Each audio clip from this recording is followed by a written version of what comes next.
नवरात्र संपली आहे. आता सगळ्या महिलांना वेध लागले आहे ते दिवाळीचे. पण दिवाळी आधी सुद्धा एक महत्त्वाचा सण, एक महत्त्वाचा दिवस असतो कोजागिरी पौर्णिमा, जी सगळ्यांनी आतुरतेने आपण वाट बघत आहोत. काय महत्त्व आहे या कोजागिरी पौर्णिमेचं? खरं तर दर महिन्याला पौर्णिमा असते, पण कोजागिरी पौर्णिमा ही सगळ्यात मोठी आणि सगळ्यात महत्त्वाची मानली जाते. असं म्हटलं जातं का ह्या दिवशी माता लक्ष्मीचा जन्म झाला आहे. माता लक्ष्मी ही समुद्र मंथनातून प्रगट झाली होती, तो हाच दिवस होता. काही ठिकाणी याला शरद पौर्णिमा असं सुद्धा म्हटलं जातं. कोजागिरी, को जागरती, ह्या दिवशी जागरण करण्यास महत्त्व मानलं जातं. या दिवशी भगवान विष्णू, माता लक्ष्मी आणि चंद्र यांची पूजा केली जाते. असं म्हटलं जातं की कोजागिरीच्या रात्री भगवान विष्णू आणि माता लक्ष्मी पृथ्वीवर येत असतात आणि को जागरती म्हणजेच काय, कोजागिरीचा अर्थ आहे को जागरती, कोण जागा आहे, कोण जागा आहे असं म्हणत असतात. आणि जे व्यक्ती जागरण करतात त्यांना भरभरून आशीर्वाद देतात असं म्हटलं जातं. असा हा सगळ्यात मोठा दिवस आणि लक्ष्मी प्राप्तीचा सगळ्यात मोठा दिवस म्हणून ओळखला जाणारी कोजागिरी या वर्षी 16 ऑक्टोबरला आहे. आता 16 ऑक्टोबरला रात्री 8:41 सुरू होणार आहे आणि याची सांगता 17 तारखेला 4:56 आहे. आता 16ला रात्री सुरू होणार आहे आणि 17ला दिवसभर असणार आहे, कारण ती सूर्याने बघितली आहे आणि उदय तिथीनुसार आपण ती धरली जातो.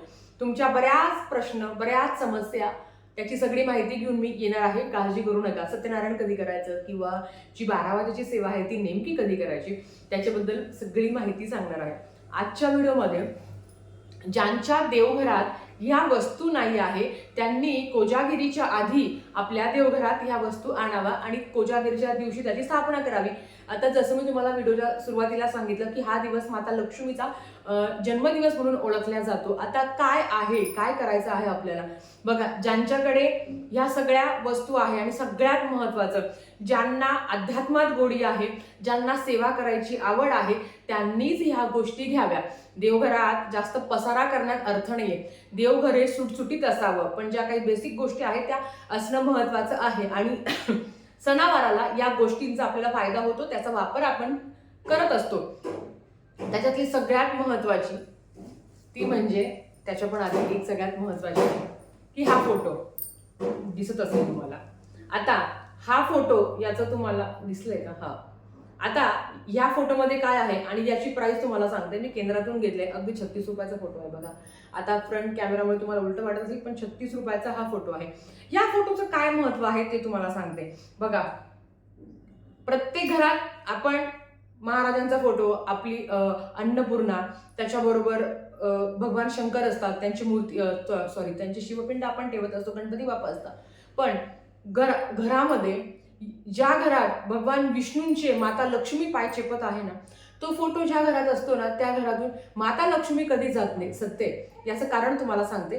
कारण ती त्या घरात भगवान विष्णूंचे पाय चेपत असते. आणि माता लक्ष्मीला काय प्रिय आहे, तर तिला भगवान विष्णूंची सेवा प्रिय आहे.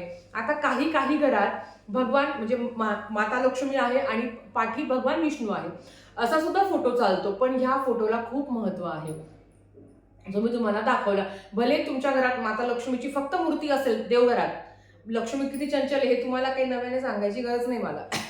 पण ज्या घरात माता लक्ष्मी भगवान विष्णूंचे पाय चेपत असते, त्या घरात भगवान विष्णू कधी काढता पायात घेत नाही, असं आपल्याच फॅमिली मेंबर मधले एक दादा आहे, केदार पाटील, त्यांनी सांगितलं होतं त्यांच्या कमेंटमध्ये की ताई, तुम्ही घरात जरी माता लक्ष्मीची मूर्ती घेतली असेल तरी पण भगवान विष्णूंची मूर्ती असावी. तर आता ती माझ्याकडे नाही, कारण माता लक्ष्मींच्या शेजारी हे बाळकृष्ण आहे. तरी सुद्धा अध्यात्मात असं सांगितलं आहे की बुवा माता लक्ष्मींची मूर्ती असेल तर भगवान विष्णू तिच्या सोबत पाहिजेलच. आता ह्या 2-2 मूर्त्या मी सुद्धा घेऊ शकत नाही, पण तेव्हापासून मी ठरवलं की म्हटलं हा फोटो आपल्या देवघरात आपण ठेवू शकतो, तर तुम्ही पण आणावा. बऱ्याच वेळा असं होतं की सत्यनारायणाचा फोटो असतो, खूप फोटो असतात आपले, एवढे देवघरात तर बसत नाही, माझे पण बसत नाही, मग काय करायचं. ते व्यवस्थित एका स्वच्छ कपड्यामध्ये गुंडाळून व्यवस्थित ठिकाणी तुम्हाला ठेवायचं आहे. आता बरेच लोक ते कपाटावर ठेवता, माळ्यावर ठेवता, असं नाही करायचं. देवघराच्या खाली जो छोटासा ड्रॉवर असतो ना, त्याच्यामध्ये ते व्यवस्थित देव ठेवा किंवा कुठल्याही अशा ठिकाणी ठेवा की वारंवार त्याचा हात लागणार नाही. पण हा फोटो आपल्याला नेहमी लागत असतो. माता लक्ष्मीची सेवा करण्यासाठी हा फोटो महत्वाचा आहे. आणि मेन म्हणजे लक्ष्मी पूजनाला हा फोटो पाहिजेच असतो. म्हणून सांगेल की तुम्ही हा फोटो आवर्जून घेऊन या. 36 रुपयाचा आहे. भले तुम्हाला देवघरात ठेवायचा असेल किंवा नसेल, हरकत नाही. तुमची पूजा झाली की तुम्ही नंतर तो एखाद्या स्वच्छ ठिकाणी, व्यवस्थित ठिकाणी ठेवून देऊ शकता. पण देवघरात ठेवला तर अतिशय उत्तम. कारण तुम्ही बघत असाल, आता मी पण माझ्या देवघरात ठेवायची, आधी मी दुसऱ्या ठिकाणी ठेवायची, पण आता मी देवघरात ठेवते. तर हे झालं पहिलं. दुसरं येतं ती कमळगट्ट्याची माळ. बघा, माझ्याकडे फक्त 27 मण्यांची कमळगट्ट्याची माळ आहे. याचं कारण तुम्हाला सांगते. कमळगट्ट्याची माळ ही 27 मण्यांची असते, 40 मण्यांची असते आणि 108 मण्यांची असते. इतके वर्ष 108 मण्यांचीच मी वापरते. 90% कमळगट्ट्याची माळ ही खराब होते. याचं ह्या पद्धतीने आहे. तर तुम्ही 27 मण्यांची माळ, कारण विष्णू गायत्री मंत्र, लक्ष्मी गायत्री मंत्र ही माळ, हे जेव्हा मंत्र सांगत असतात तेव्हा तुम्ही तर तुळशीच्या माळीवर पण नामस्मरण करू शकता. पण याच्यावर केलं तर नक्कीच फायदा. याचे तुम्हाला मी नंतर फायदे सांगलेच एखाद्या व्हिडिओमध्ये. पण आता मी सांगते आहे. जर इच्छा असेल तर आवर्जून कमळगट्ट्याची माळ कुठल्याही धार्मिक दुकानात तुम्हाला मिळून जाईल. इकडनं घ्या, तिकडनं घ्या. माझ्याकडे कुठलेही प्रॉडक्ट विकायला नाही आहे. मी आजपर्यंत युट्यूबच्या प्रवासात कधीही कुठले प्रॉडक्ट विकले नाही.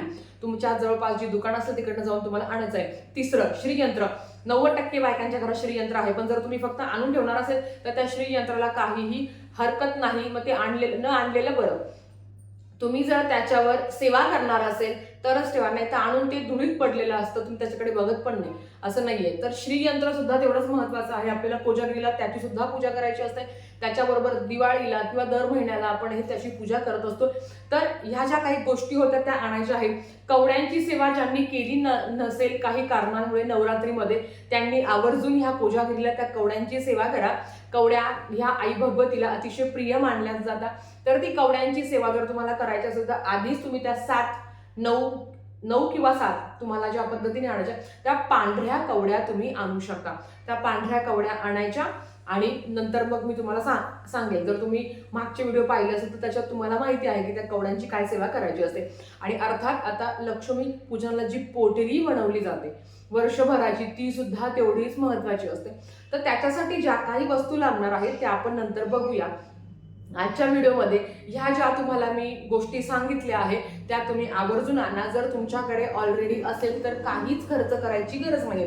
पण आपल्या देवघरात भगवान विष्णू आणि माता लक्ष्मीचा हा फोटो असणं खरंच खूप महत्वाचं आहे. माझ्याकडे पण 2 फोटो आहे. तर मी हा काढला आहे, म्हणजे हा मी माझ्या देवघरात ठेवला आहे. आणि जो दुसरा आहे तो मी वैभव लक्ष्मीसाठी वापरते या पद्धतीने. तर तुमची इच्छा असेल तर तुम्ही याच्यातले जे काही तुम्हाला वस्तू सांगितल्या आहे आणि ज्या महत्वाच्या त्याच तुम्हाला मी सांगितल्या. जास्त गर्दी करण्यात अर्थ नाही आहे. कारण ही वस्तू आणलं, ही माळ आणलं तर याच्यावर आपण नामस्मरण करू शकतो. माळ असली की आपलं पण मन होतं की नाही आता केलं पाहिजे. मग ताई मी 27 मण्यांचीच आणू का, 108 चालणार नाही का? हरकत नाही. तुमच्याकडे असेल तर तुम्ही राहू द्या. पण ज्यांच्याकडे नाही आहे, तुम्ही नवीन असाल तर तुम्ही 27 मण्यांची सुद्धा आणू शकता. आणि ती श्रीयंत्रावर गुंडाळून ठेवायची असते. आता ती श्रीयंत्रावर गुंडाळून का ठेवायची याच्या मागचं पण कारण तुम्हाला सांगते. श्रीयंत्र हे भगवान विष्णू आणि माता लक्ष्मीचं आसन आहे.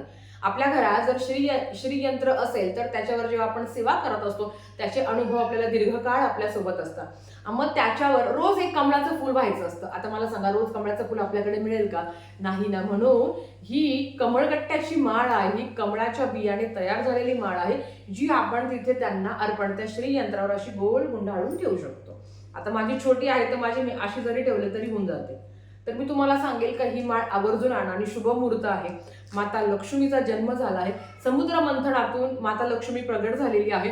तर तो हाच दिवस होता कोजागिरीची रात्र. म्हणजे एवढ्या शुभ दिनी जर तुमच्या घरात माता लक्ष्मीचा फोटो किंवा चालताही मी मूर्ती आणू शकते का? हरकत नाही, तुम्ही मूर्ती आणू शकता. मी काय म्हणते, माझ्या घरात माता लक्ष्मीची मूर्ती आहे पण तिथे भगवान विष्णू नव्हते. आता भगवान विष्णूंची मूर्ती जर मी आणली असतं ते खूप मोठं झालं असतं आणि देवघरात जागा पण नसते. म्हणून मी हा फोटो ठेवलाय. बऱ्याच वेळा या संदर्भातल्या कमेंट्स आल्या होत्या म्हणून त्याचं उत्तर पण दिलं. आणि तुम्हाला आणायचं तर तुम्ही आणू शकता.